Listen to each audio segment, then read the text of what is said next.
हाँ जी बेटा, chapter number 2 का ही नेक्स्ट टॉपिक जो हम आज पढ़ने वाले हैं वो है terms associated with motion. Last time हमने मोशन पढ़ा, उसके टाइप्स ऑफ मोशन पढ़ा, वेक्टर्स एंड स्केलर पढ़ा। ये 3 टॉपिक्स हमारे हो चुके हैं, ये मेन टॉपिक्स थे। अब नेक्स्ट हम पढ़ रहे हैं टर्म्स एसोसिएटेड विद मोशन। बेटा, जब भी कोई चीज़ मोशन में होती है, हरकत में होती है, तो कुछ चीज़ें उसके साथ एसोसिएट हो जाती हैं। लाइक के अगर एक चीज़ कहीं पे पड़ी हुई है, एक गाड़ी खड़ी है कहीं जगह पे, किसी लोकेशन पे खड़ी है और उसने फिर स्टार्ट लिया, ठीक है, और वो चलती गई, फिर उसकी स्पीड भी देखी जाएगी, फिर उसका ये भी देखा जाएगा कि उसने कितना डिस्टेंस कवर किया, ये भी देखा जाएगा कि वो जा कौन सी डायरेक्शन में रही है, और ये भी देखा जाएगा कि वो उसने कितना डिस्प्लेसमेंट कवर कर रही है, कितने टाइम में। उसका मतलब बहुत सारे ऐसी टर्म्स हैं छोटी छोटी जो इसमें आएंगी, और उन्हीं टर्म्स को हम लोगों ने वन बाय वन अब डिफ़ाइन भी करना है। तो जब कोई चीज़ मोशन में होती है तो सबसे पहले तो उसकी पोजीशन देखी जाती है कि वो चीज़ खड़ी कहाँ पे है और फिर वो आहिस्ता आहिस्ता किस तरफ जाना चाह रही है। तो जो पहला पॉइंट है आप जो इसमें डिस्कस करेंगी वो है पोजीशन। पोजीशन क्या होती है किसी चीज़ की? लोकेशन को एक्चुअली ये बताता है कि कोई चीज़ कहाँ पे पड़ी हुई है।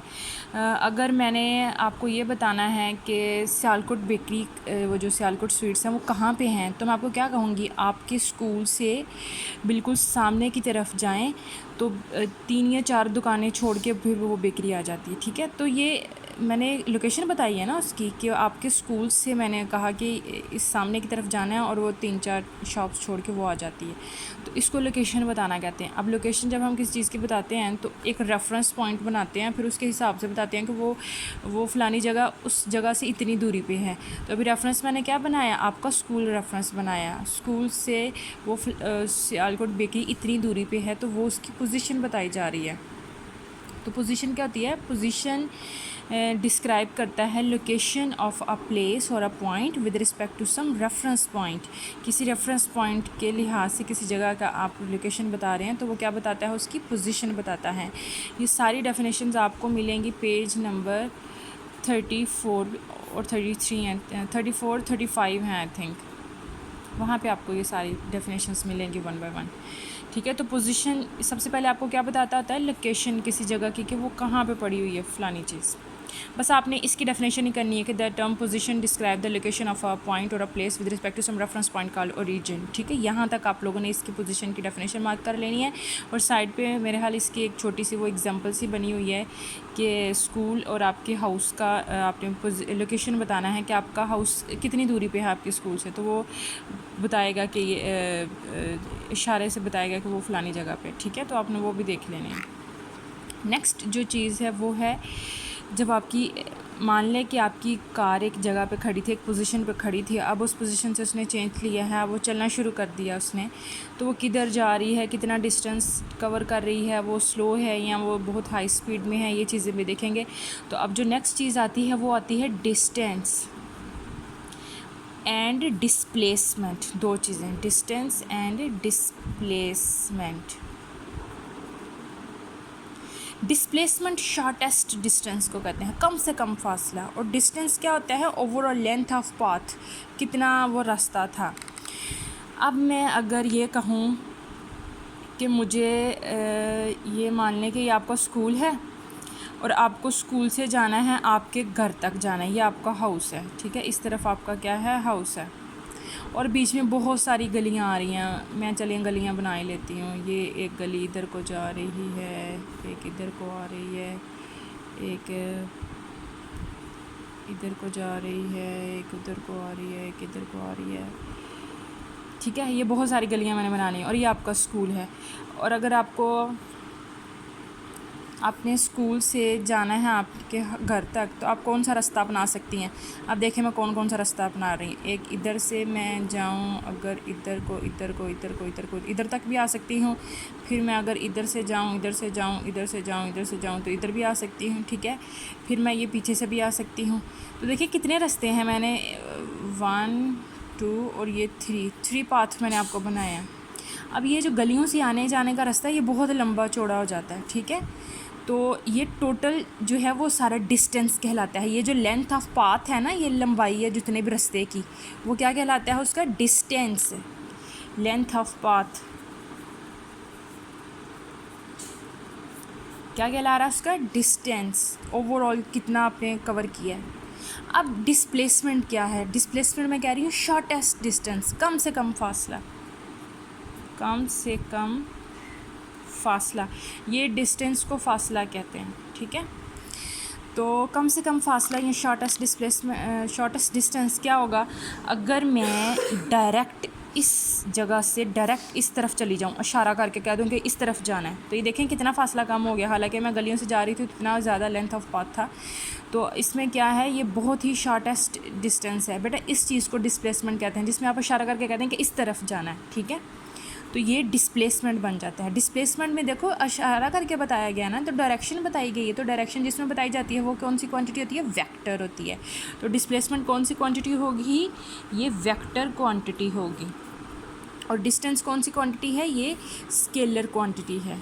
कैसे पता चला, क्योंकि इसमें स्पेसिफिक डायरेक्शन नहीं थी, कभी आप इधर से जा रही थी, कभी उधर से जा रही थी, ठीक है। तो आपको बहुत सारे टर्न लेने पड़ने थे।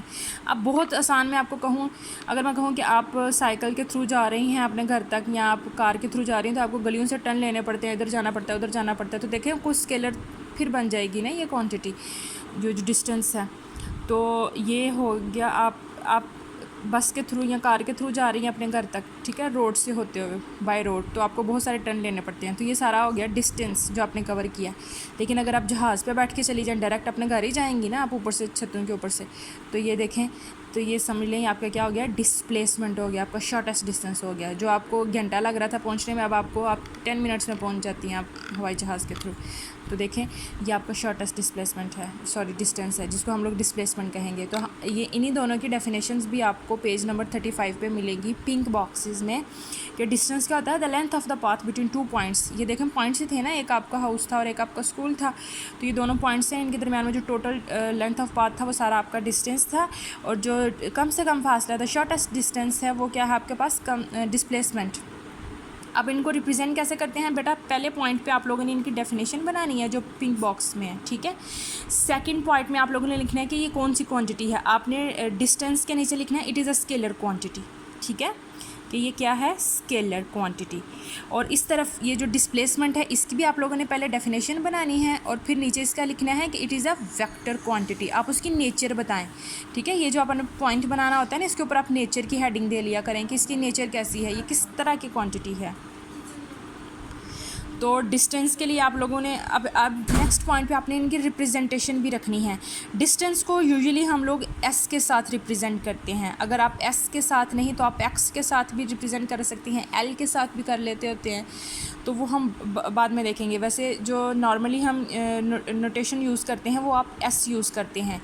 अब जो डिस्प्लेसमेंट है इसकी रिप्रेजेंटेशन क्या है, आप हेडिंग दे लें इधर रिप्रेजेंटेशन की छोटी सी, ठीक है। इसको स्मॉल डी के साथ रिप्रेजेंट करते हैं। और अब इनके यूनिट भी बताएं बेटा। देखें ये लेंथ बताई जा रही है ना, यहाँ से यहाँ तक का फासला, तो फासला जो लेंथ है उसको हमेशा मीटर्स में मेजर करते हैं। इसका यूनिट क्या होगा, मीटर, ये स्मॉल एम, ये मैस नहीं बल्कि क्या है, ये मीटर है। डिस्टेंस का जो लेंथ का यूनिट है वो मीटर है। यहाँ पे भी डिस्टेंस वो फासला है, लेंथ ऑफ पाथ है, तो वो भी इसका भी यूनिट क्या होगा, इन दोनों का यूनिट क्या है, सेम है, इसका यूनिट भी मीटर है, ठीक है। ये मीटर, मीटर की ये वाली स्पेलिंग ही है, ये वाली स्पेलिंग आप दोनों यूज़ कर सकती हैं। नेक्स्ट हम देखेंगे अब थर्ड पॉइंट पे हम लोग देख रहे हैं स्पीड एंड वेलोसिटी। अब स्पीड क्या है और वेलोसिटी क्या है। डिस्टेंस जब आहिस्ता आहिस्ता वक्त के साथ साथ चलता जाता है, आपकी गाड़ी चलती जा रही है, डिस्टेंस कवर होता जा रहा है, टाइम भी लगता जा रहा है, तो वो ऑटोमेटिकली बाद में उसमें स्पीड बनती जाती है, ठीक है। जब आपकी गाड़ी डिस्टेंस कवर करती जा रही है, चलती जा रही है और टाइम के साथ चलती जा रही है, तो उसकी वो क्या बन जाती है, स्पीड। जब डिस्टेंस चेंज होता है, डिस्टेंस चेंज हो रहा है विद रिस्पेक्ट टू टाइम, ठीक है, तो ये आपकी क्या बनती जाती है, स्पीड बनती जाती है। Rate of change of distance with time, तो वो स्पीड बन जाती है। यहाँ पे अगर आप ये कह दें कि जो distance covered in unit time is known as speed, जो डिस्टेंस कवर हुआ है एक टाइम में वो उसकी स्पीड बनाता है। अगर ज़्यादा डिस्टेंस आपने कवर कर लिया, आपने बहुत फासला कवर कर लिया, आप यहाँ से लेकर वो वहाँ तक चली गई हैं और बिल्कुल ही 1 मिनट लगे, तो आपकी स्पीड बहुत हाई है, इसका ये मतलब है। लेकिन अगर आपने बिल्कुल ही टर्टल की स्पीड से जा रही हैं और टाइम बहुत ज़्यादा ले रही हैं, आपकी गाड़ी चल ही नहीं रही है, तो हम क्या कहेंगे कि इसकी स्पीड बहुत स्लो है। ठीक है, तो इससे भी हमें पता चला। अब वेलोसिटी कैसे बनती है? वेलोसिटी भी स्पीड ही जैसे है। जब मैंने कहा कि जब डिस्टेंस चेंज हुआ तो क्या बना? स्पीड। तो इसी तरीके से जब डिस्प्लेसमेंट चेंज होगा तो वो क्या बन जाएगा? वेलोसिटी। वेलोसिटी कैसे बनती है? डिस्प्लेसमेंट जब बदलता है टाइम के साथ साथ। ठीक है, तो ये देखें बेटा, अगर ये स्केलर क्वांटिटी थी डिस्टेंस, तो स्पीड जो है वो डिस्टेंस से मिलकर बनी है, तो स्पीड भी क्या होगी? स्केलर होगी। इसी तरीके से वेलोसिटी भी क्या होगी? वेक्टर होगी, क्योंकि डिस्प्लेसमेंट वेक्टर क्वांटिटी है, तो ये भी क्या होगी? वेक्टर। तो आपने पहले पॉइंट पे इनकी डेफिनेशन बना लेनी है और डेफिनेशन वो आपके पिंक बॉक्सेस में आपको मिलेंगी। यहाँ पे डेफिनेशन वेलोसिटी की कैसे बनती है? Rate of change of displacement is known as velocity, और ये इनकी रिप्रेजेंटेशन भी मैंने आपको बता दी है। अब नेक्स्ट पॉइंट पे आप लोगों ने इनके क्या बनाने होते हैं? यूनिट बनाने होते हैं। अब यूनिट कैसे बनता है?